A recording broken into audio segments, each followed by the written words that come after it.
do introductions. Is everybody talking today, or should we go around and do intros? I'll do introductions, and then Excellent. everybody can chime in. Perfect. You are live. Thank you. So here we are on January 4th, Senate Transportation. Tom Chittenden, the Vice Chair, who will be getting us going this morning. I'm really excited to have the Secretary here. It's always a great day when the Secretary is present, and I think we have a lot of people in the room. So I will go directly to the Secretary to introduce his team as we go forward. I don't think I'm missing anything. I think it's also, Megan, I don't know if you want to be formally introduced on YouTube, but we're really excited to have Megan as the new committee assistant this session, and thank you for all your help so far. Yeah. Secretary Flynn, do you mind if I turn it over to you directly? Absolutely. Great. Thank you, Senator Chittenden. Good morning. It's a pleasure to be here. For the record, Joe Flynn, Secretary of the Agency of Transportation.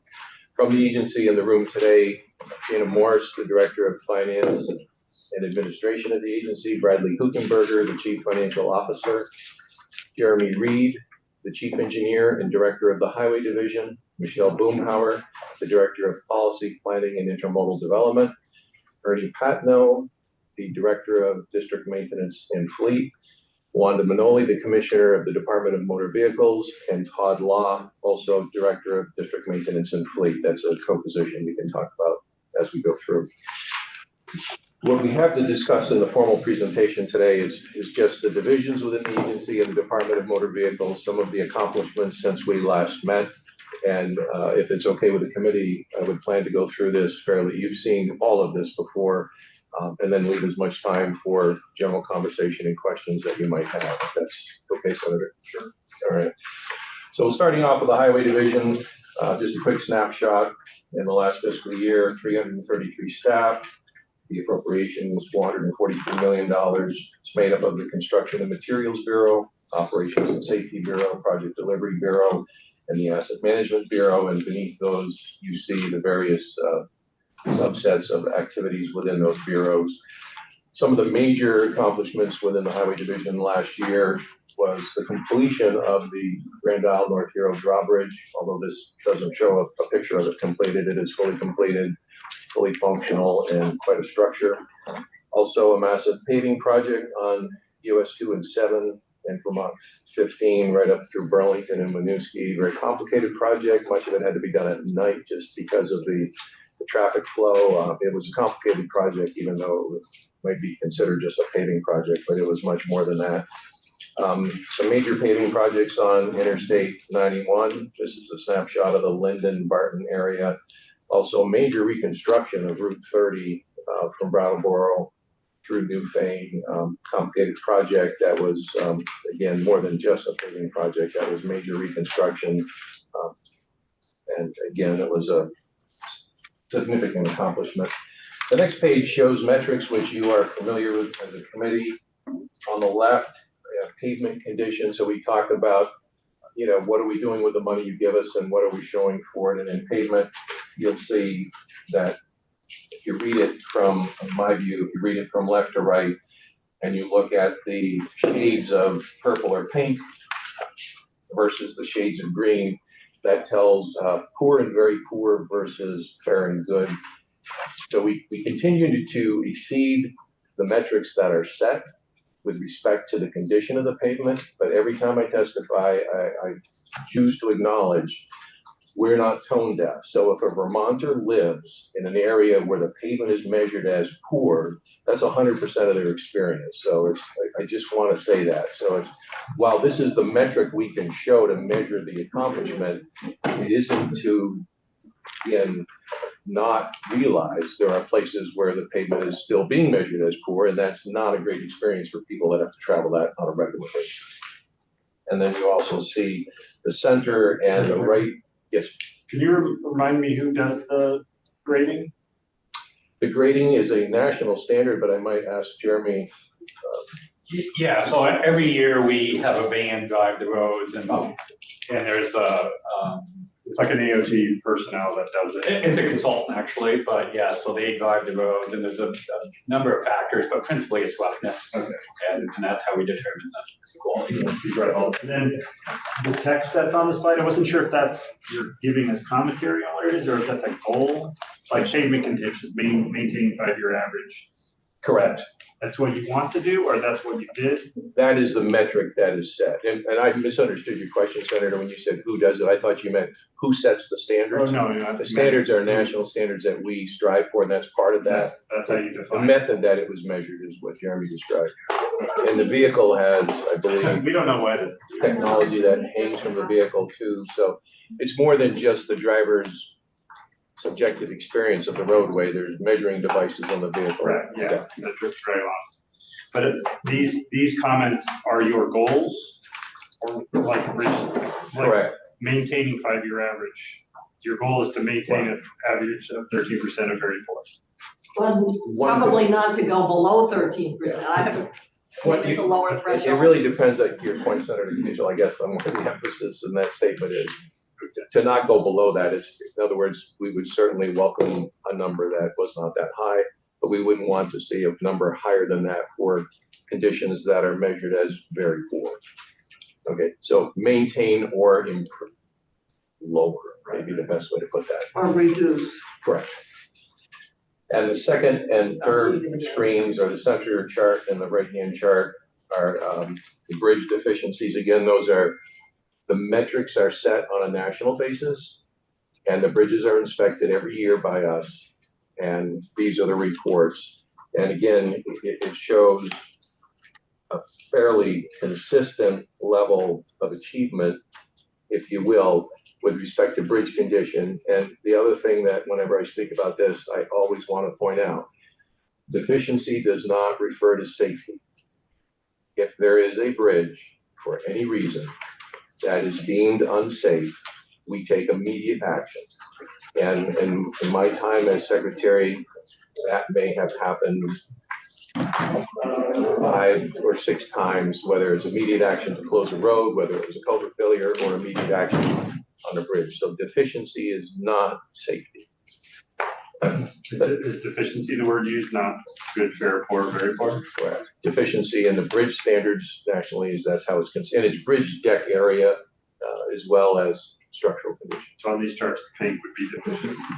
Correct.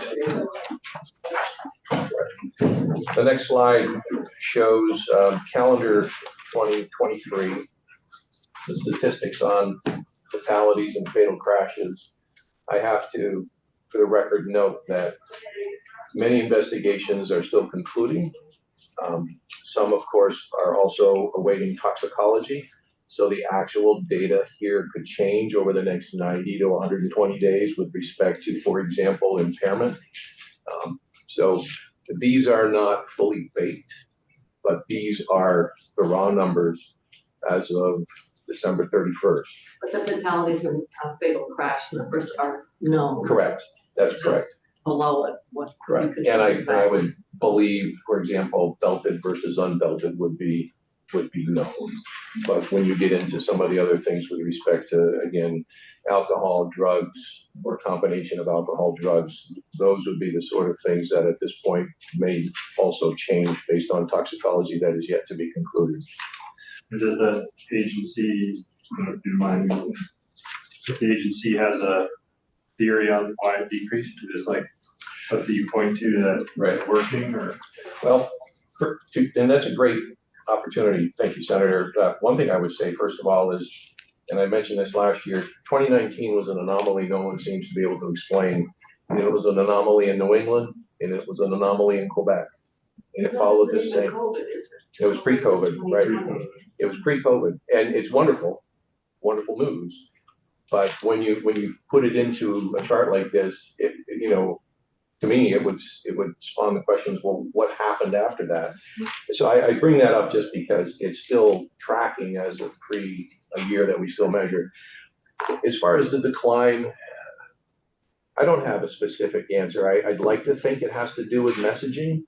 I'd like to think maybe it has to do with personal choices and behavior.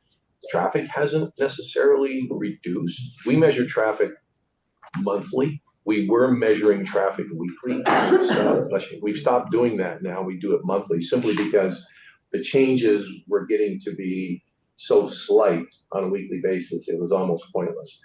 But just for an example, the way we measure traffic and the report that went in just this week for last month, traffic in the last measurable period was up 19% for the same period of time year over year. So those are interesting statistics, but there's not direct linkage, if you will, to determined outcomes. If you just take all of this information, and I think it's like any set of data, people could probably come to conclusions based on what they would like to see or are thinking the outcome is. I think a few things personally. I think there's more of a presence of law enforcement as we come out of the pandemic. I was gonna ask, does AOT have statistics on enforcement? Or is that public safety? Well, we wouldn't have statistics on the hours if the question would be like patrol hours for the Vermont State Or Police. shops? That would be the Tickets? Vermont State Police. Yeah. We are the stewards of all crash data information, Right. including all reporting law enforcement agencies. But just anecdotally, I travel a lot. I think you all do as well. I think we see more marked police vehicles on the highways. I can say that we have intensified our messaging campaigns. I will say we have a excellent campaign called Drive Well Vermont. I would assume you've seen it someplace. There are ads on Pandora. They are plugged into YouTube. The communications team in Michelle's shop, Amy Tatko is our communications director, has done an excellent job getting the messaging out. We use our message boards as you've seen. Some of those are pretty catchy. We do try to make them unique so that you don't just drive by them and see orange letters that you don't pay attention to. And again, you know, Is there any seasonality, Joe? there is, but crashes, but most fatal crashes occur on dry roads in good weather. yeah, because, oftentimes you slow down in bad weather. And you're going, and even if you go off the road, that speed is more moderate. So I was just wondering whether there was seasonality. Well, there is, and and I suppose too, there's a correlation to the amount of traffic in better weather, just because of tourism and things. But you'll see some of the highlighted in the box is very small font. I apologize. Lower box, left-hand corner. Currently, and again, I know that these statistics are pending the final toxicology, but 7 fatal crashes involved alcohol, 20 involved drugs and alcohol, 20 fatal crashes. And 20 were drugs. 20 were drugs, well, that's right, 5, yeah. It is very small font, thank you. And about 55% unbelted, which is an improvement, right? It's an improvement because it's a lower number than the prior year. But you could have people that are driving under the influence unbelted. How do they get counted? Because I'm sorry, what was it? if they're unbelted, if they don't have a seatbelt, and they're impaired, how do you count them I here? believe they count in both categories. So we would If they're the double driver. count it? Yeah. We can confirm that, but I believe that, the factors involved if you're the driver, if impairment is involved, impairment is triggered. If you're unbelted and you're ejected, that's also triggered. Okay, so you get some duplicate counting. I You don't, count them under both categories. we'll have Yeah, to, there's more than 70 fatal crashes if you add up those numbers. well, there's fatalities and fatal crashes. There are more fatalities than there are crashes, because some of them are Some are multiple. Correct. We can confirm that with the Office of Public Safety. Yeah, I believe you're correct though, but because they're distinct categories and they're not exclusionary. So for instance, you can be impaired in a motorcycle driver. Right. So because they're not exclusionary, they fit into both categories. So, okay. You could be an older driver and impaired. Correct. Now you- Well, look person great and be at me. unbelted. First of all, I don't drink, I I know, don't smoke, I don't even drink soda, so I'm a lost leader for the state of Vermont. Oh, Is there any way to parse this on how many of these fatalities are occurring when it's dark out versus during the day? It seems, I'm just kind of curious. If there's a series of metrics you would like, we can get that information. And that may be, I'm looking at Jeremy, Josh's team comes in. Exactly. So the people at that, nighttime here. the people who do this will be in, Senator, and we can inform them that, Opens question. maybe they could show some examples of day versus night, that sort of thing. Moving on to district maintenance and fleet. First of all, I wanted to circle back when I introduced Ernie Patno and Todd Law. You recall last year, Wayne Gamble and Todd. So Wayne was the director of district maintenance and fleet, and Todd was the deputy director. Wayne's retired. And then the flood came. We needed to beef up our command structure at Dill in order, the Transportation Incident Command Center to deal with the flood. We brought Ernie in, who was the DTA from the Northwest, experienced man. And we decided that with the outcome of what occurred at Central Garage, which we can talk about, and what's occurred to our fleet, and the length of time it's going to take to recover from Central Garage, work through the FEMA process, and likely look for another place to build a garage and not back in that floodplain, which we're pretty determined we're not going to do. I've asked Todd to marshal that effort, and Ernie to marshal the effort of the Orange Fleet in the garages across the state and keep the wheels turning. They work together, they share information. So that's why they basically are a director of district maintenance and director of fleet. I just wanted to go through that. What was the loss of trucks in the fleet? That probably is in here, right? The loss of trucks, we lost a total of, I think it was 8 vehicles. It is in here. Todd, you may have one of that than I do, but we lost we lost 2 electric vehicles. I mean, the good news is we got millions of dollars worth of equipment moved up to Dill and up to the airport, which we did again 3 weeks ago. Most everyone in this room, including myself, along with some of our mechanics from downtown, spent the morning moving everything up to the airport and up to Dill again because the river was rising one more again. And so, but in that effort in July, there were 2 electric vehicles that were lost. There was a DMV, Commissioner, step down. There was a DMV cruiser that was lost. What was lost was mostly equipment that was in the shop for repair, and we weren't able to move it. We had a couple of big trucks that were in there. We were able, though, to salvage those by, draining the transmission and draining the rear end and putting in new fluids. The trucks themselves were basically okay. So it was frankly a Herculean effort in July to get everything out of there as fast as they could. But as you see in some pictures on the, skipping ahead a moment, which I'm not trying to do that. But, I love skipping ahead. okay, Central Garage. This is a picture after the water went down in Central We're Garage. all laughing, right? So all the equipment was lost, the personal equipment of all of our employees. We require, like any maintenance shop, that when you come to work for us, you bring your chest, you bring your tools. Obviously, we have shop tools, unique tools, special tools. That was all lost. All of it. I mean, literally dumped into metal recycling roll-off containers. How deep did they get right here in this picture right here, or in this picture right here? How deep did they get in there? In Central Garage, I think it was a footer. It was almost 30 inches. Yeah, 2 feet to 30 inches. And the training center as well? complete, yeah. Desk, over the desks in the training center. So we completely shut that building down. We did cut the sheetrock up, and remediate the wet.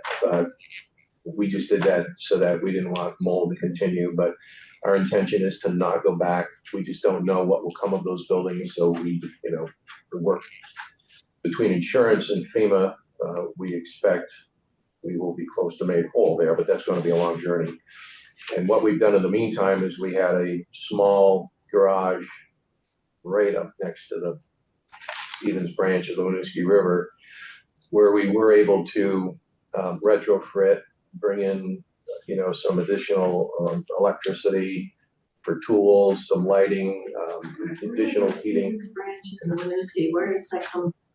Well, it comes basically Williamstown, Barry, and it meets right by Agway.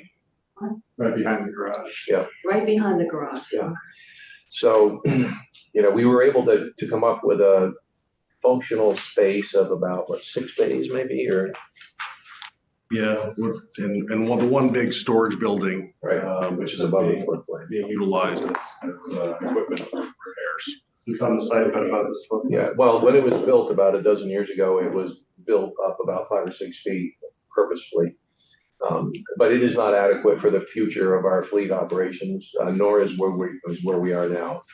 So Dill's on a hill, that's one good thing. Dill is on a hill, and we're looking at all options. But And are you looking at like a decentralized model, or is it there's a value in having a central garage for you? we have it's a bit of a misnomer, and that's a great point you made. It's been called central garage forever, Right. but we have a decentralized model. Right. We have maintenance at Chimney Corners in Colchester. We have maintenance in Lindenville in the industrial park. We have maintenance in Rutland, and I'm going to forget one. Junction? Okay, thank you, White River Junction. So, as well as central garage, what is more, and maybe you can speak more to this about, is, what are the major central activities that might occur there that don't occur everywhere else? So a few of the things that we do at Central Garage Berlin versus the regionals is upfit of a lot of our DMV cruisers, DMV equipment, a lot of the headquarters. So we also provide fleet maintenance and management to the highway division, besides what BGS fleet provides. So that van that actually goes out, it's a truck now, that goes out and looks at all the paving condition is actually something that our AOT fleet purchases and then upfits. So there's a lot of that occurs down here at the Berlin shop. So what type of work typically is going to go on into the Berlin shop versus the regional shops? So the regional shops support the district regions themselves. So one shop is regional. So District 1 and 3 has the Rutland shop. They actually have a small satellite down in Bennington also that does some work on the big orange trucks and anything that's out there. So where Central Garage Berlin actually takes care of District 6 because that's the capital region. So only one district and then all the headquarters elements from everything that we have. That's our area. And then all new equipment, as you said. Correct. Everything new, whether a truck is going to end up in Bennington or Canaan, it would be delivered down here. And some of the basic work would be coordinated there, and then the truck is shipped to where it's going to live throughout its service life. But that's the primary difference. Continuing on Central Garage, the next slide, 12, just shows some of the innovation. I know we've talked a couple of years about electrifying our fleet. We do have 2 pieces of electric construction equipment now, and we've just begun to receive Ford Lightnings. We had 6 on order. We were one of the first state government fleets to put in an order with Ford almost 2 years ago. The order was canceled summarily about a year ago. I think everybody read where They actually reduced production. they reduced production. They canceled our order. They told us to stand in line and get back in the queue. And much to our surprise, then all of a sudden they told us they had trucks ready for us. So we're grateful for that. I believe the last I saw is we have 4 of the 6 on the ground right now. We're also in the queue with Chevrolet. Those trucks have not been released yet. Those will be fully electric as well, although pricing on the Chevrolets is not completely clear just yet. So we may have a conversation about whether we continue based on price with that model or not. But we are moving forward, electrifying the fleet, I think is what I'm trying to say, in a diverse way, from small cars to motorcycles, as you've heard the commissioner talk about across the street at DMV enforcement, as well as pickup trucks for the construction industry and bucket loader and excavators for construction site work. Victor, we skipped over the maintenance slide. Yes. And I had a question on that. Is there a way to track salt use, like weighted by temperature or something, like just as it goes up and down obviously by the conditions, but I didn't know if there's a way to track, we using more salt or using less salt? As the temperature changes? Not related to temperature, like Snowball. Practice. snowfall or temperature, precipitation. Like, are there efforts to use less salt, or does it not? There are no efforts to. I'll start and then I'll turn it over to Ernie, who's been talking salt for almost 3 decades. There clearly are efforts to use less salt. Especially when it's 86 a ton. Well, I mean, you're right, but of course, we also have a level of expectation to a degree to maintain safe roads at safe speeds. We take a lot of efforts to reduce salt usage. And one of the reasons we sprinkle water on the salt on the spinner before it hits the road is to wet the salt for a couple of reasons. One, to start the activation, if you will, of the sodium chloride. But as importantly, if you wet it, it's going to stay where you put it more effectively than if it's dry and it's just bouncing off into the ditches, doing no good on melting ice on the road and, adding to the issue of water in the ditches. So I'll stop there and ask Ernie if you'd So like are to. we doing the brine statewide now, or maybe we don't use brine? We use anymore? liquid salt, We don't- but we don't pre-treat roads, the day before the storm. And we don't mix it with a brown sticky stuff before The that we molasses. did. So while salt and water, is liquid salt or brine, it's done differently and it's not intentionally mixed sticky so that it applies to roads or sticks all over cars. But anybody who salts a road and then the sun shines and you have spray, I mean, that's brine, that's what brine is. Yeah, right. So this is a very passionate topic for all of us, because there's lots of reasons why we should be the stewards and the leaders in the country for reducing salt, impaired waterways, right? We can help in control. $86 a ton. There's a big balance there between environmentally friendly and cost effectiveness. We were the leaders 15 years ago. We were the leaders in the country for stopping the salt from rolling off into the ditches. The national average by wetting that salt and making it like a consistency of a paste is 30% right there. You used to be able to drive behind the truck and you could just see it hit the pavement Constant scatter. and just roll. What's the 30% number, 30% what? It's 30% savings just by making Oh, that 30 salt revenue. wet, so it sticks to the pavement.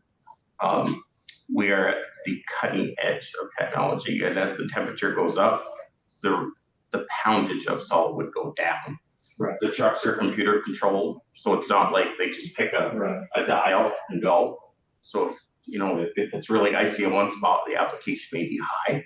And then if it's windy and dry, the driver controls that by bringing that back. So we are the leaders in salt reduction, and we're doing everything we can technology-wise, whether it be buying the best plow blades that we can buy that may flex to the contour of the road, anything we can do to save salt for many reasons. And do you work with towns? Because there was, I don't know if I'm sure you did, there was a VPR story, or Vermont Public, we call it now, a story on St. Albans or some town that had switched to a brine and how much they saved, and that they were trying to get other towns. So I don't know if the state works with towns, crews about. Because some of the municipalities were really over treating. Right. Compared to what the state was doing, but that was, how long have I been on this committee? A long time, but I remember a discussion around working with municipalities to bring their practices consistent with what But it was. seemed like from the story that a lot of towns were still not using. brine. Even now, then. Yeah. I think towns, I think you're right point. I read that article too, and I took note that it sounded as though brine or liquid salt was a new idea. Yeah. But I think it is, for towns. I mean, when I was on the select board in my town, they do a great job. The town highway does a great job in our town, but I'm not aware even now that they use any liquid salt. They might, and I don't want to misspeak, but I think that there's a degree of cost and complexity to be able to mix this. Right. I mean, we have big mixing tanks. It's actually the very limited ratio of salt to water, I think. 23-3. So, but you do have to have the ability to mix it. You have to have the equipment, and then you've got to be able to pump it. You have to have. That's what it seemed like. This town was, said that road crew foreman was talking about going to other towns to educate them on it, but it seemed like it would be a good role for the state too, to say, this is how you would do it, or this is the cost. Or this is the effort. We've talked this for years with towns. I mean, we really have. I mean, we meet with towns. Every town highway 4 person knows who their district liaison is. Our Better Roads program works with every town. And this is an area that's discussed. The Clean Water Board investment funds that we are part of also speak to this sort of best practice Help management. towns put the costs. Absolutely. So, I think for towns that are able to do this, it's a good idea because even though you might have to make a small investment in the upfront in order to mix liquid and then get it on board your trucks and your trucks have to be able to dispense that, over time, I think you will see a reduction in salt, not just in the cost, but in what you're doing to the environment. Is the reason why we're using two different salts to do with the investment as far as to getting in, just using all liquid or just using one or the other, or are there different capacity abilities of each product, or why using two of them? So they're actually a partnership. So when we make the liquid salt, we take the salt right out of the pile in the shed and we put it in a machine and it stirs it in with water. So we're actually using just one Okay, fluoride okay, product. yeah. And then the only thing that liquid, if you will, is making that salt wet. And so it puts it and stays where you would like it to instead of rolling away. And I'd also be very happy to report we were instrumental in working with Mark Fredge from the town of Hyde Park, who is spreading the word about brine. We spent the whole season of the state bid, St. Albans. I think maybe that's where St. Albans came in, helping Mark be the first town to set up a brine maker. And that was through the Senator Susan Bartlett at the time. And Mark is a incredible proponent for liquid salt.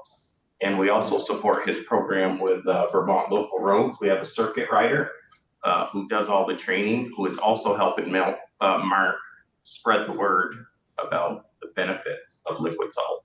Great. And Mark is a huge proponent for the towns. He's actually selling brine, I think, to 2 or 3 towns beside him that have bought in. So it's very exciting.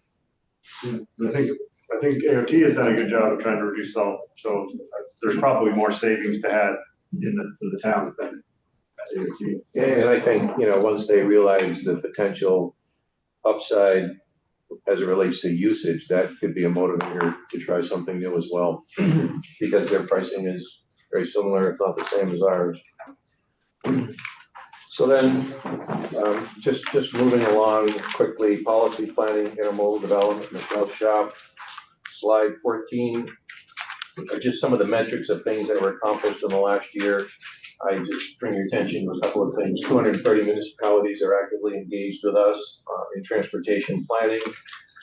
We assisted 142 municipalities with transportation-related grants. Michelle Shop processes the 1111 permit application. So this speaks to growth, it speaks to development, it speaks to new homes, the businesses, of whatever. We review all Act 250 permits that even come close to the transportation sector. We reviewed 251, interestingly, of the Act 250 permits. And one of the interesting things is down at the bottom.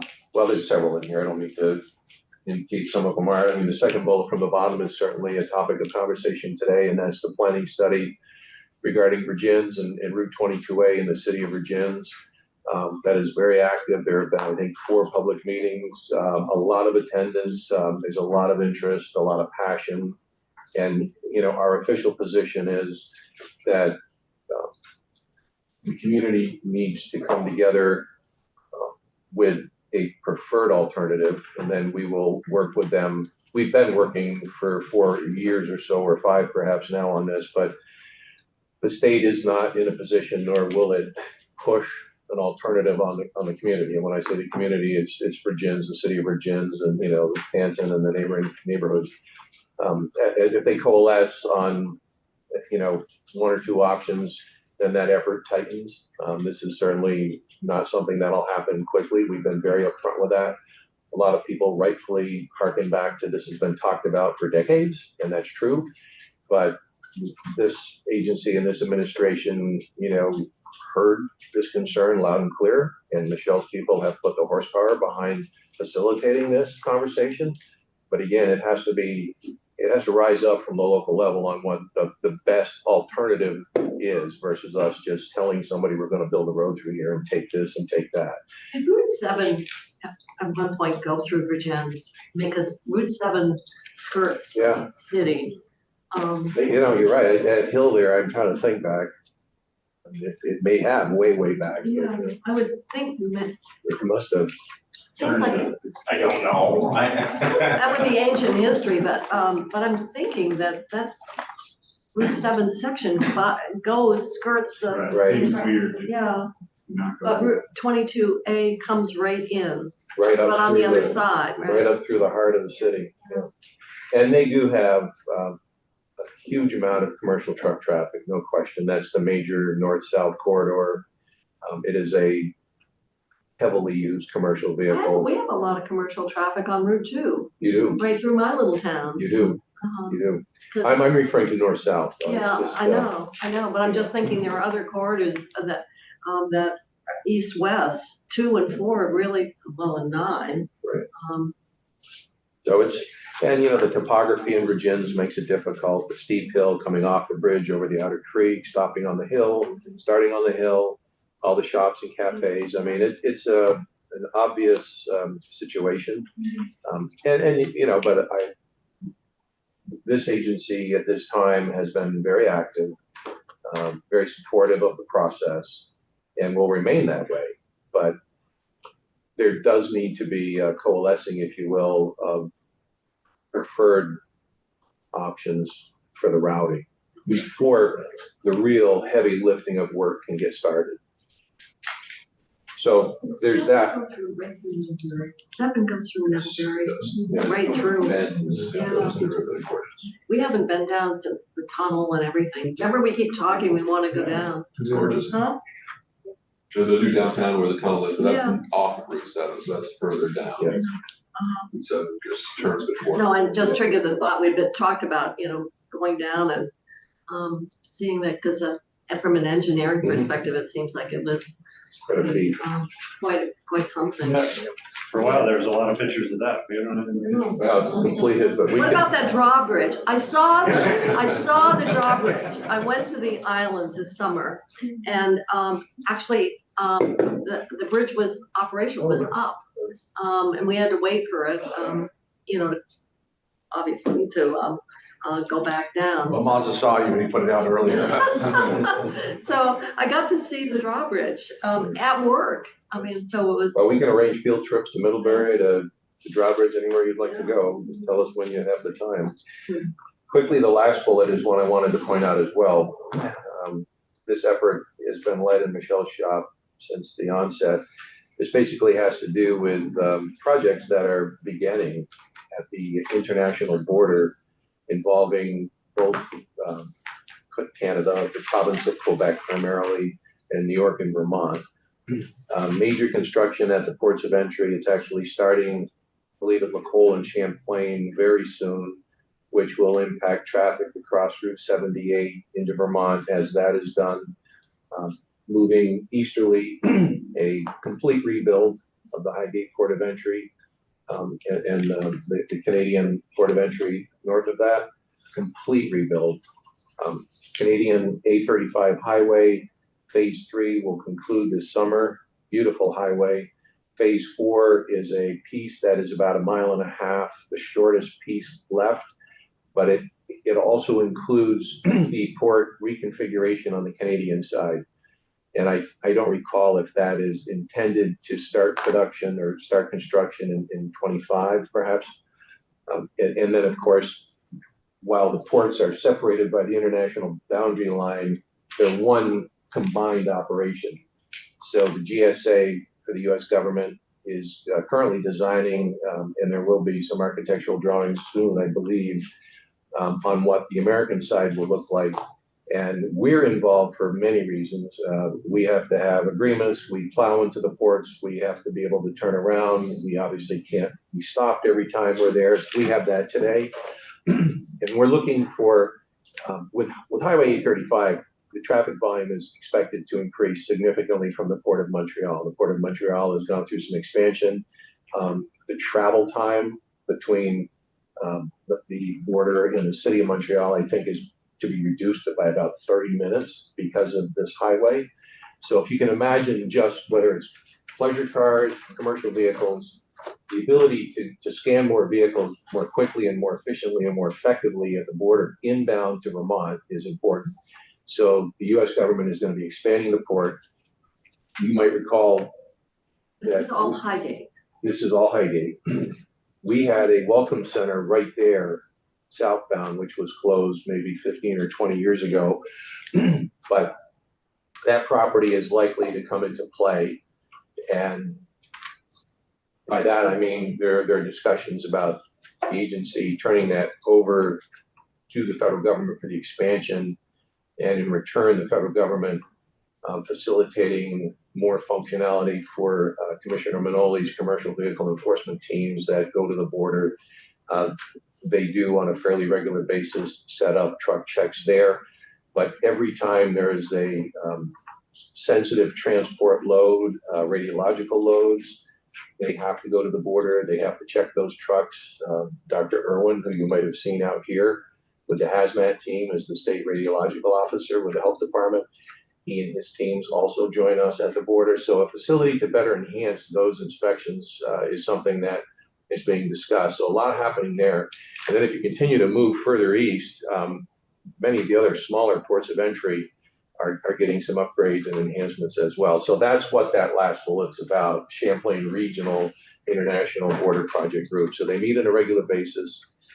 They report back to us. And I think that our involvement is actually expanding a little bit as we get a little closer. And Michelle, I don't know if you want to add anything to that.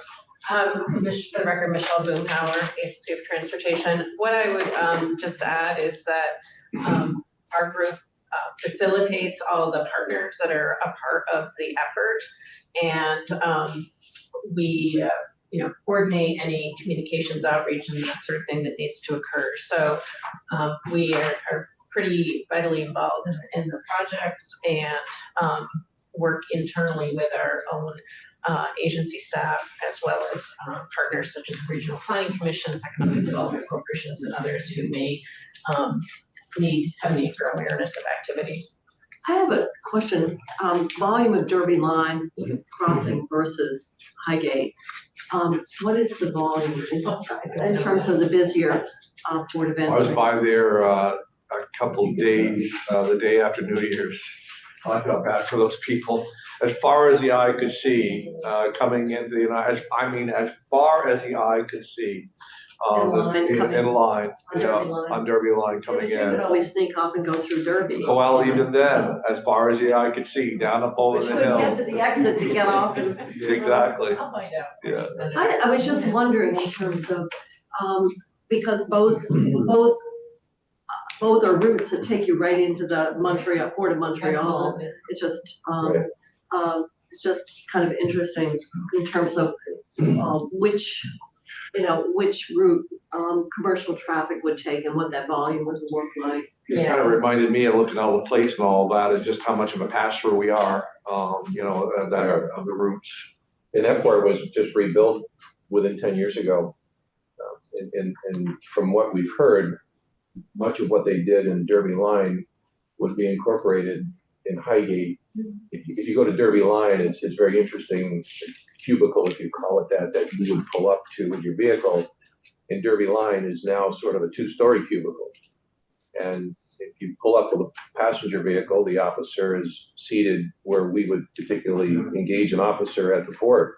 If a commercial vehicle can take any lane there, they just get out and they go up inside to the taller one, so they're at the level of the driver of the commercial vehicle. It's very ingenious as far as utilizing space more effectively.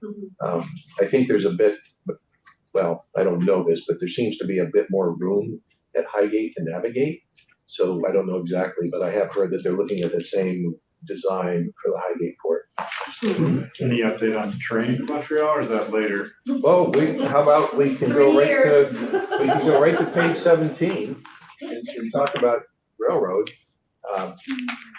And we can skip right to the train. These are some of the metrics on the program. One thing I'd like to, before we talk about the train, Senator Purcell, is just the rail bridge program. I'd like to point out just some tremendous strides by the team here with respect to getting bridges to the 286,000 pound standard.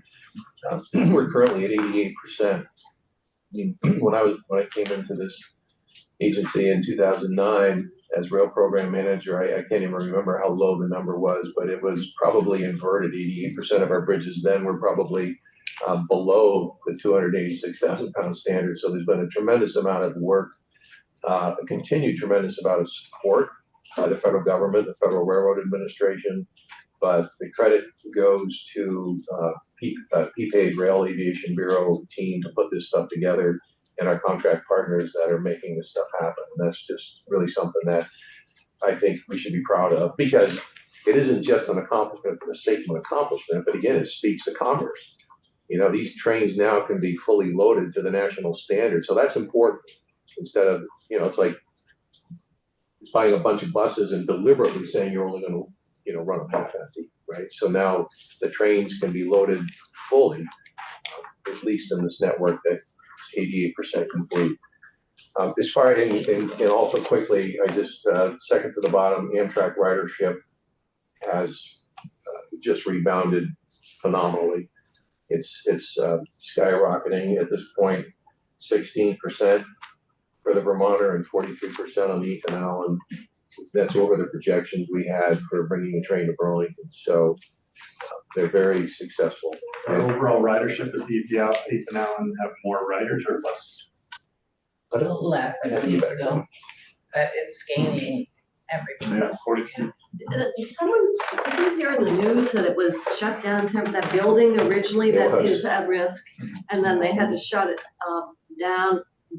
Where does that stand? Obviously, Well, it the service reopened has it. been reopened, but the That- building's still there, defaulted. That's the same building, but that happened to us the day before, The maiden voyage. the day before They had to the take a ceremony bus. to bring the Ethan Allen to Burlington. We were informed the train wasn't gonna come and they were gonna send a bus, and man, I was on the phone all night with Amtrak just saying, anyway, we avoided that.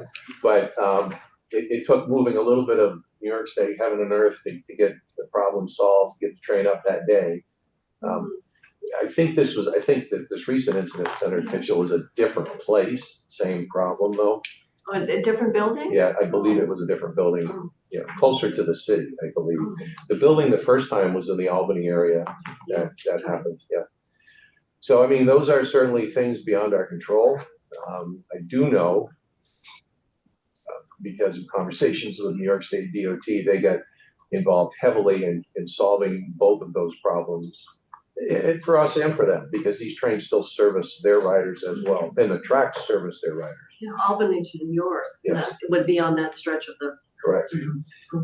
So you asked about Montreal, Senator Kirchley, and I and a few others were in Quebec City in September and had some meetings. I was actually in a meeting with Tate Brooks, the Deputy Secretary of Commerce Community Development. And we were there with the governor in larger meetings, but we had a breakout meeting with Transport Quebec, their rail people, and their version of BGS, who also gets involved in some of their transportation projects. They were their senior people.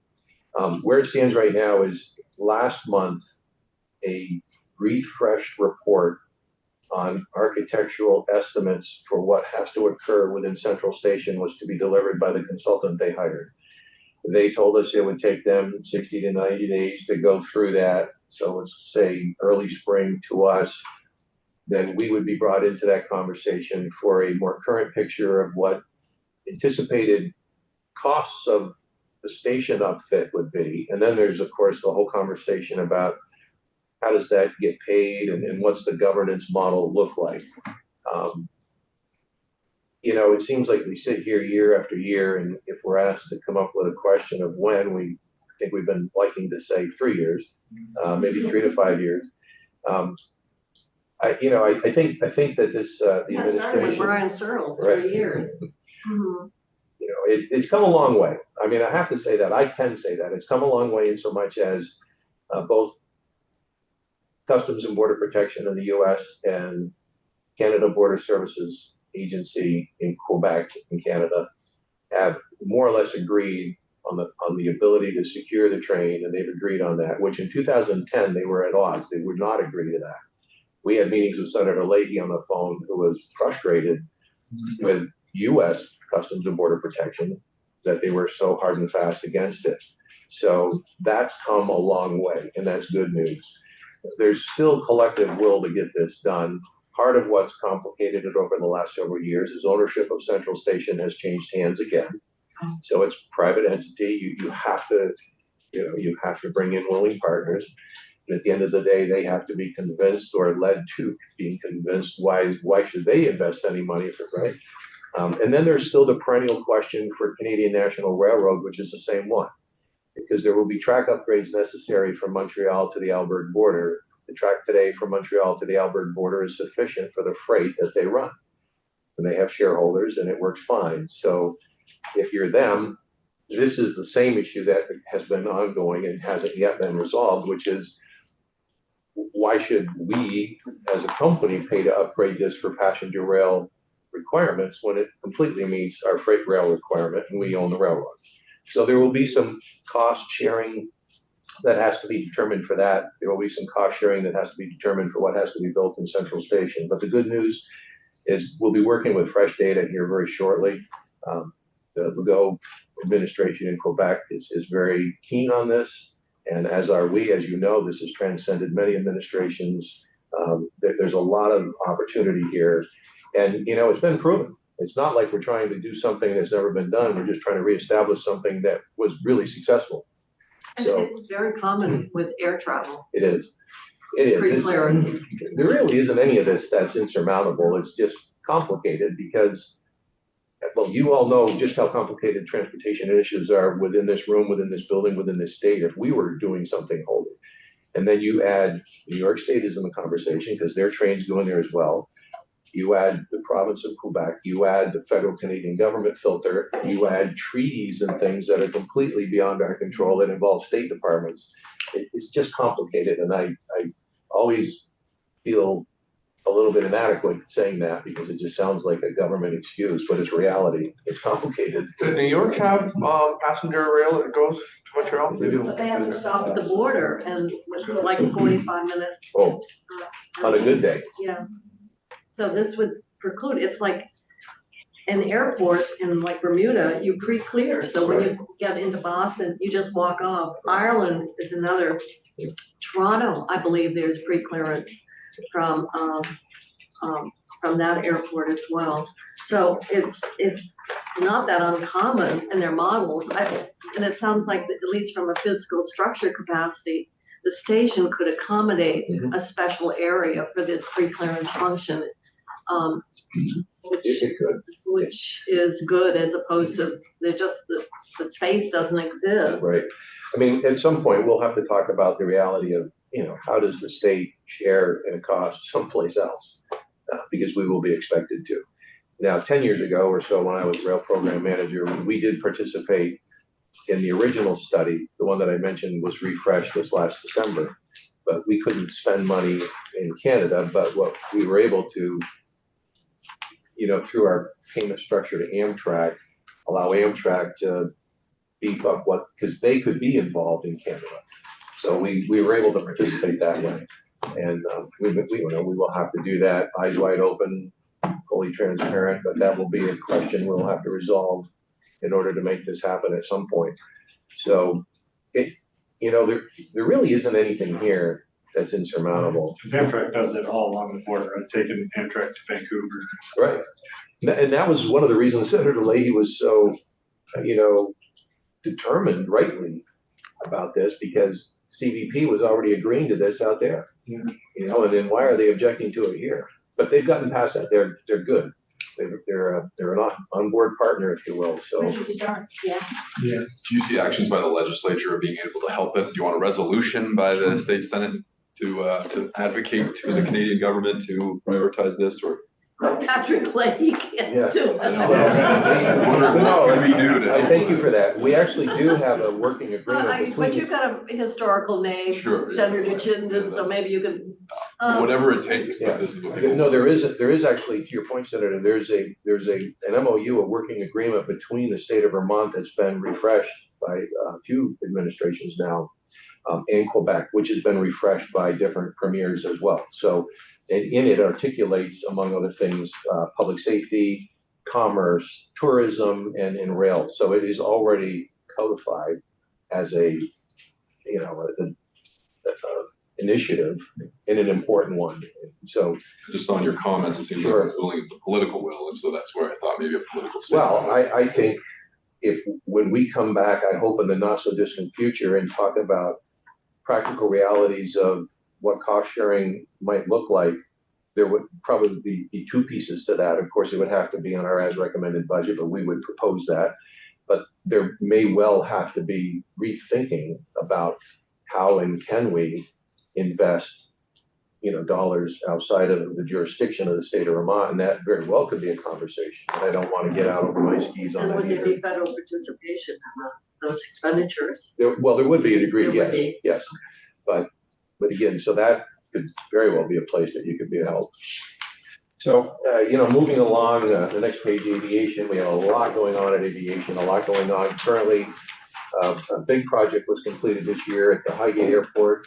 The 3,000-foot runway was extended from 60 to 75 feet. It was fully rebuilt. Is that the issue? That is a great question. Yes, I believe that is Highgate. I believe it is. Well, wait a minute. No, that's not Highgate. I don't know which one that is. It might be Springfield. Right. So,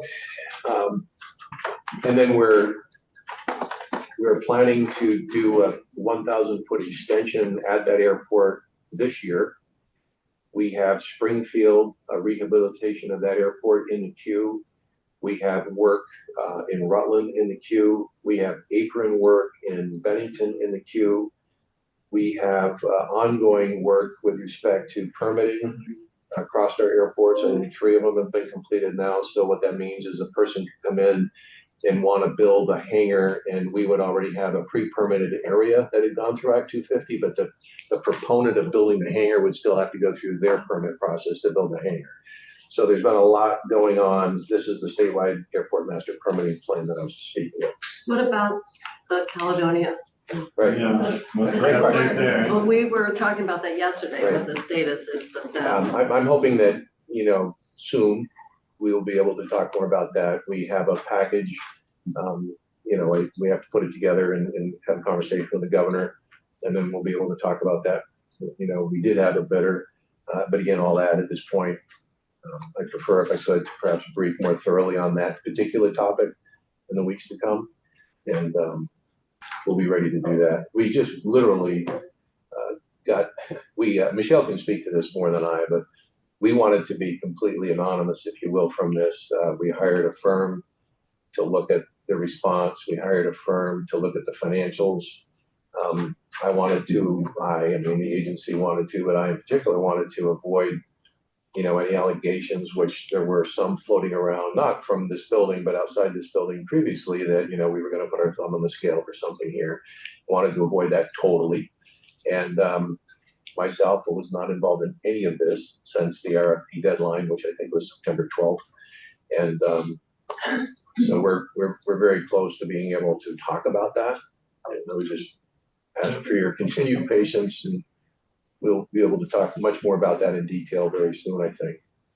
Good, we're definitely interested. Yes. One quick question on the public transit. I assume later we'll hear more detail, like of the microtransit project from Michelle or somebody like that. Absolutely. Okay. Ross will be a regular partner here in this session. Yeah, I really wanted to hear more. And also how different so much of what we've done historically has been based on fixed routes and Yeah. reimbursement. And this raises a whole question about a whole different way of thinking about meeting transportation needs and how that might influence, funding priorities or whatever, so. Yeah. Slide 20, finance and administration, that's Janice Shaw. The yellow boxes show you the areas within her division and what we cover there. It's fast. Some of the highlights, if you will, on page 21. I know our civil rights folks come in, again, another change. I mentioned Wayne Gemmel's retirement. Lori Balburn is retired. I know Lori's been in here years. You'll see actually familiar faces in that shop reporting out to you, but there's some changing. So, just the various work, translation services, Vermont Equity Map, ADA compliance, contractor training, transportation equity framework, and the folks in Civil Rights Division, this isn't just internal to AOT. They bring this effort across the enterprise of state government, but they also have to hold contractors in private industry accountable to the requirements of the federal government, because those contractors are using federal dollars through our contracts. So this team actually goes out into those construction companies to check for compliance on things like the David Spaken Wage Act and things. So it's a very busy area, and sometimes I think the title, well, that's the overarching mission, if you will, doesn't speak to the myriad of diversity of things that they actually deliver. So there's a lot there. I think there'll be a presentation from them later on as well. Performance is another area. I won't pretend. Janet used to run performance, so I'd turn the floor over to her if she'd like. But what I will say is we are really diving deep on ways to measure ourselves across many initiatives, and then how do you tell that story in a simple fashion instead of just pages of text or somebody sitting here talking about it? But how can you, or how can a Vermonter go to a dashboard and actually look at something that's relatively simple to look at and understand? Complicated stuff, but how can we tell that story in a way that's easy to understand? And I don't know, Jane, if you want to take a moment, maybe? Sure, if I may, I'm Jana Morse, Division Director, Agency of Transportation. The performance section actually underwent a consolidation with a retirement this year as well.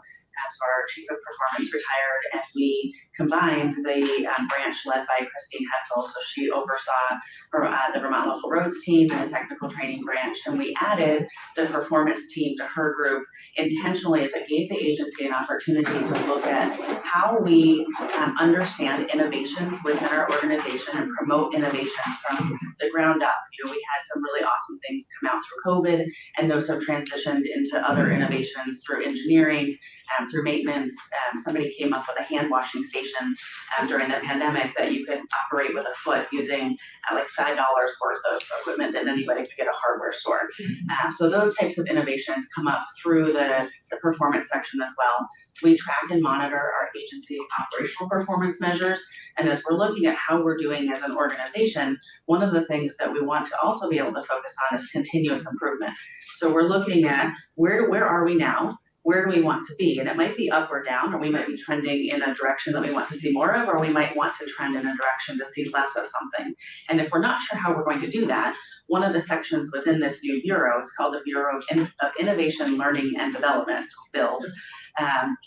We'll be able to look at the data, working with our performance team, understand what the continuous improvement aspect might be and how we turn the curve to go up or down. And they'll work across the organization with any one of the other bureaus or the department to be able to understand a little bit more about how to get to where we want to be, including managing the metrics within our strategic plan, and then tracking and engaging in educational opportunities. So very close connection to both Vermont Local Roads and the Technical Training Center for Learning and Development of what do we do now? How do we take that into learning how we perform things differently in the future to achieve our outcomes? So it's a really cool team.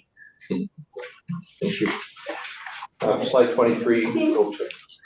Yes, it really does. The question then becomes one of how you take the utility and how it actually translates into how the culture accepts it and is willing to embrace those changes. And that's part of the reason that we combined the teams the way that we did, because that learning and development aspect is so critical to being able to sustain anything that we do with the continuous improvement and innovation.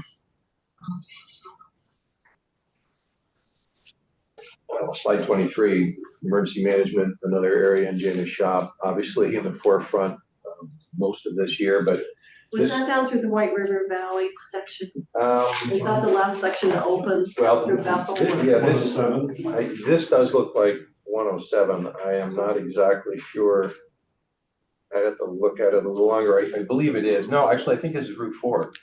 This is Route 4 Mendon, Oh, and it's very close to where you come into Mendon town. And I think the reason I say that is you'll notice there's a little bridge in the center of the picture, and that goes over to that house. And I'm pretty certain this is Route 4. From the center. No, this was 2011. So the reason this slide is here is finally close. Tropical Storm Irene and all of the FEMA PA work from Tropical Storm Irene is still the responsibility of the Agency of Transportation. So FEMA PA resided at AOT literally up until I left AOT and went to public safety. And when I went to public safety, they sent the responsibility of FEMA PA public safety. However, Irene happened prior to my going to public safety in 2012. And so AOT was still responsible for that entire event. And that was like one person, Alex Portaluppi. Well, it was, and Alec retired 3 or 4 years ago. Trevor Starr and a whole team within the highway division and others have marshaled this. And just this year, we closed the last project out, which was a railroad bridge, I think in White River Junction. That was the final project from Tropical Storm Irene. So so this picture and the reference to Irene is simply the, well, accomplishment of closing out Irene, but to sort of showcase our capability today within finance and administration and what we refer to as the emergency management, which does a myriad of things, of course, as you can imagine. Right now, that's a whole conversation unto itself. Strategic workforce planning, Department of Motor Vehicles, an awful lot going on there. I'd love to allow time for the commissioner, but this is broken up into the different offices or divisions within DMV. We're very scheduled in 5 minutes, so however you want to pause. Sure enough. Quickly, Commissioner DMV tomorrow. I am in to talk about the modernization project, and I can go over any other Sure. subject matters you'd like. I mean, I think the biggest news here, and I'd like to publicly acknowledge the commissioner and the entire team at DMV, is delivering the first phase of the core system. You trusted us with the request a couple of years ago to modernize that computer system. And the commissioner and her team, along with our partners at FAST, they delivered that last November on time and on budget. And I think that needs to be said publicly because in governments in general, that's often not always the case. And DMVs in general across the country often are the brunt of a lot of ridicule. And the Vermont DMV delivered this massive project on time and on budget. And I and others in the commissioner and the team were in offices around the state the day it went live. And I stood at the Newport office and watched a person in the terminal. And I can't speak to this. Commissioner Ken, the best one would probably be Secretary Hughes from ADS on the software magic behind this. But basically, DMV took, 60 something years, all of the records of totality of the department, put them in the cloud, and then waited for the cloud to populate all this new equipment. And you can only imagine what could have gone wrong. And everything. Well, I'm sure 1 or 2 hiccups. Well, there might have been, but the point was A few burps. it works. And I mean, I watched a lady process an application for a title. They would have normally received, this was standing in Newport. This wasn't scripted. They didn't know I was coming. And so I'm standing behind her watching, and you open the mail, you get this application for a new title on a vehicle that had been purchased through a private sale. They would have done certain functions there. Then they would have put that back in the mail. They would have shipped it across the street down here. Newport mail down here. Whatever the queue for mail is. Then it's handled manually here as well. All right. So think of all the opportunity for just ordinary human entry error in mail time. And then it's mailed back to the citizen. Under 5 minutes, the title walked out the door. And it's also the water bar paper with the seals. It's not just temporary. And that's just one small example, which the commissioner and her team can speak more to, of, the modernization of this system. And this employee, I mean, she was just smiling. She was so happy. She cares about what she does. And she was very proud of the fact that they're delivering services that much faster to people than before. There's another phase coming, and again, I won't attempt to be able to speak to that. But I just think that that's important to know. And again, you know, across the board at DEV, you know, finance might seem like a sleepy place, but they absolutely every week produce some tremendous numbers, and they provide Bradley everything he needs to make our budget work. Our safety and enforcement team across the state, it is not just the black trucks that you see, although that is a huge deal. Every single week, they interact with 800 to 1,200 commercial trucks. I get to report every single week from the commission, every week with a number. And then the other half of that house that works with our dealer network, you know, for everything like whether it's fraudulent documents, stolen vehicles, and then also the combined forces under safety and enforcement, both the uniform side and the civilian, or they're all sworn officers, but the plainclothes side, we work very closely with other law enforcement, especially since the governor's 10-point plan a year and a half ago. We support, we have supported the city of Burlington and some of the gunfire events they have there. We support federal agencies on a fairly frequent basis with our officers. And so I won't go into detail, but some of significant profile. And as we should. Because they're probably using our transportation infrastructure to conduct their business. Correct. I would imagine. So, you know, it's a very well organized operation, and I would, again, I'll leave the rest of that. So I leave Well, right for here. those of us who have been around a long time, this has not been an easy road. We, you know, had a failed project. We had to get reimbursement, vendor changed hands. And so a lot of lessons were learned from those failed projects that hopefully, you know, we're seeing apply to not only this one, but, you know, we have another with tax department computer system that has been performing, but what gets all the attention, of course, are the debacles. And there were some very, you know, very significant systems failures along the way. So. And the partnership too from the So it's agency of nice digital that you're services. here when it's on a high note here, as opposed to, because there have been some low ADS notes. deserves a lot of the credit. I want to say that they've been a great partner, and the function of that agency as it relates to the needs of the enterprise of government really worked here. Well, there were 3 key lessons that were learned. First of all, everybody wanted to do everything at once, and the modules were written in such a way that if one didn't work, everything else fell apart. We didn't take any product that had been a proven track record because we needed our own. And so we had to shed that mentality.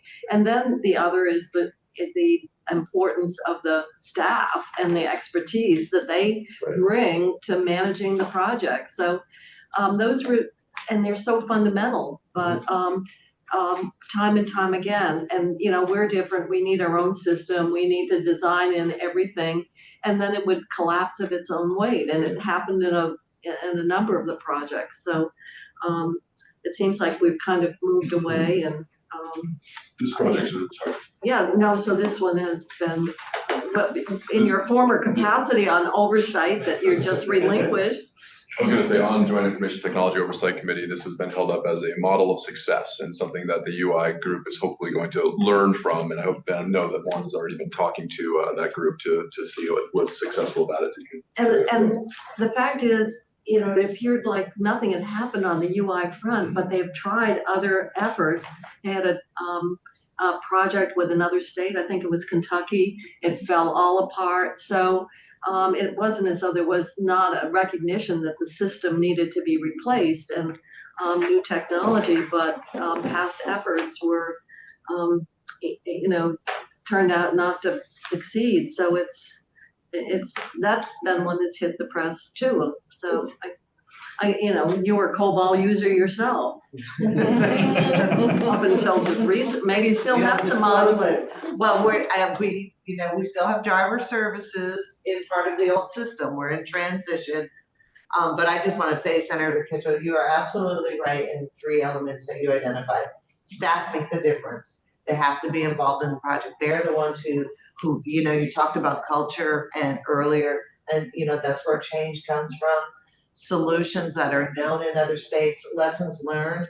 You know, if we have 22 states that have gone through this, I invested a lot of time in my leadership team understanding what do we need to do different, not only on ours, and that it's okay, you know, that if something isn't quite right because you have time to fix it, and that, but the system doesn't stop because of one burp, right? And I just, you know, I really want to acknowledge that and thank everyone for the support as well. 10:15, we're scheduled for a break. Do you have more after this? We'll come back at 10:30. As far as formal slides, no more, but would welcome the conversation if you wish. About 10:35? 15:30. What, 10:35, Oh, it's a 15 minutes. Depends on which clock it is. 15-minute break? Yeah. Can we wrap up by around 11 or so? Are these guys wrapped up? I mean, you guys. Yeah, we want you to get back to work. Now, we didn't know if you wanted to talk about the storm issues this summer and damages or whatever you, if not, we're. You can also plow through if you want to wrap this up. Probably better to wrap it up. I don't need a break. Anything more before we convene for the day? I had a question on slide 28. What's an MCO? We talked about this, the fraudulent motor vehicle. Managed care organization? I don't think it's another acronym. Unless a dealership is submitting fraudulent managed care organization. I don't think to it's- DMV. No, the fraudulent documents, and there's a couple of changes, but we've talked about this in the past where anyone can come into Vermont and register a title. vehicle and get a title. So you helped us last year and we cleaned that up. In changing the process though, we've actually, with our staff, the traffic has reduced significantly, and when we do an overview, I can give you more data. So that is coming in now to our enforcement unit, and they're reaching out to other states. But Springfield and Bennington, and I will tell you Dummerston, which we will be opening up this month. I think 80% of Dummerston's traffic before we shut it down with the flood was out of state fraudulent documents, and so with your support, we've tightened that up, but it still exists. And what does the MCO stand for? Manufacturer's Certificate of Origin. Oh, sorry, I didn't hear that question. Thank So you. you said what you need to get a title.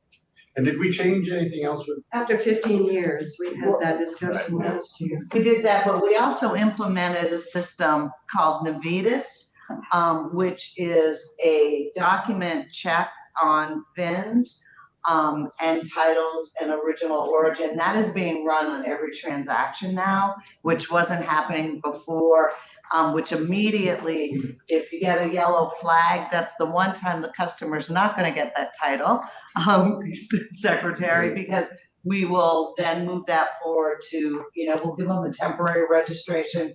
We won't stop the customer from completing some of their transaction while we explore, but that was a big piece, but we can add that. Just kind of giving you a high Yeah, level, if you that's- need more, that's right. let me know. And on the next bullet point is about school bus. Yeah, that's right. I didn't know if that was from a change, because we talked about getting Yes, school bus drivers last year and then. that was about that. It That's the test I believe you're now doing. If a person wants to drive a bus for different activities other than the traditional school bus picking up students, because of the issue there were for labor and enough bus drivers where a principal could take the band or a principal could. So I believe that's what that bullet point is in there. So we have, because you had to come in person, so we did, as a result of testimony last year, the secretary's correct, we're doing that version in online instead of just having it be a written test. And one other thing too, I think is an accomplishment and worth noting, and it's time we did this, but DMV is now able to work in 15 different languages for people that are non-English speaking. And that's a pretty big deal. It's also sort of reflective of how our population Yes, and right. citizenry. And we hadn't been though, but we're getting there, to your point. And just to add to that, and we still work with community outreach groups regarding the refugee programs, especially for school bus drivers, you know, in the community and That where. was another thing we talked about, getting so that they could. So we got very, very smart and, you know, they can't have a translator, but we can have a translator that communicates. So we've done some oral testing, and while it's written, we give them a choice of English or their language. You know, we have to use Google, which isn't always the best dialect, but that's where our interpreter helps them, and those have been successful. Any questions on the summer's flooding damage or anything else you'd like to discuss? Are we coming We back? knew there was summer damage. Yeah. Really? Well, you're gonna look like Venice, because people were paddling around. There's some new lakes. The sense it has we're adjourning for the morning when we're. Oh, once we finish, Just for future, I wanted to, not that we don't have to do today, but I didn't know about the salt equity map that AOT had done. So it'd be interesting to hear how that's being used and what exactly it is up front. oh yeah, we wanted to. Yeah, we'll have a whole presentation on our equity framework process. Because there was another version, I sent it to you that, someone had provided me that, I sent your way as well. Sort of potential measures. And I wondered how they align. Yeah, I'll check on that. Okay. I know they looked into it. Do you expect any more formal presentation of the damages to our roads on the flooding from this summer, or is this the only opportunity to You hear? know, I think, We're gonna. seeing that Michelle nodded, there'll be more for You don't need the whole load of hay today then. No, Anything else before we adjourn? good.